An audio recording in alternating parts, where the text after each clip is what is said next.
Jésus, rempli du Saint-Esprit, revint du Jourdain. Et il fut conduit par l'Esprit dans le désert où il fut tenté par le diable pendant 40 jours. Il ne mangea rien durant ces jours-là. Et après qu'il fut écoulé, il eut faim. Luc 4, 1, 2. C'est par amour pour nous qu'il a vaincu toutes ces tentations.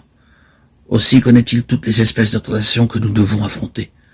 Toutes les fois que nous aurons quelques faiblesses ou quelques tentations à surmonter, le Seigneur nous aidera. Nous devons nous présenter à lui avec hardiesse et droiture en lui disant « Seigneur, tu es mon souverain sacrificateur éternel et béni. Je traverse telle tentation et telle épreuve. Seigneur, je suis impuissant, je ne sais vraiment pas comment je peux me tirer d'affaire. En tant que souverain sacrificateur, veille dans ta bonté, intercéder en ma faveur. » C'est ainsi par son intercession que nous surmontons toutes nos tentations et toutes nos épreuves. Jour après jour, nous sommes transformés à son image. Par sa grâce, son amour et son sang précieux. Un jour nous le verrons. Alors nous serons semblables à lui, et nous serons participants de sa gloire et de sa beauté. C'est avec cette gloire-là que nous gouvernerons la nouvelle création. Nos épreuves terrestres, nos tentations, nos afflictions d'ici-bas nous y préparent. Quel dessein élevé notre Seigneur a en vue en nous sauvant. Nous, des créatures si insensées. Certains parents fortunés ont des ambitions élevées pour leurs enfants. Ils aimeraient les voir occupés de hautes fonctions au cours de leur vie. Mais si vous demandez à un tel petit enfant ce qu'il veut devenir lorsqu'il sera grand, il déclarera vouloir devenir agent de police. Si vous lui en demandez la raison, il vous dira « Je pourrais arrêter toute la circulation ».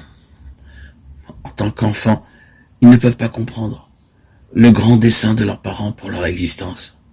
Bien souvent, nous ne comprenons pas le grand dessein de notre Père Céleste pour nos vies. Beaucoup de croyants vivent sur terre comme des mendiants et ils mènent une vie de défaite et de honte parce qu'ils ne comprennent pas le grand dessein de Dieu en les sauvant.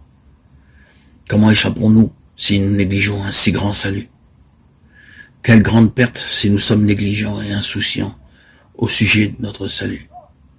Nous devons être vigilants, zélés dans la prière, diligents et consciencieux. Au chapitre 3 de l'Épître aux Hébreux, nous voyons comment nous entrons dans une relation spirituelle avec le Seigneur Jésus-Christ en recevant son salut. Nous ne recevons pas seulement le pardon de nos péchés et une place au ciel, mais nous devenons pour lui des partenaires spirituels en toutes choses.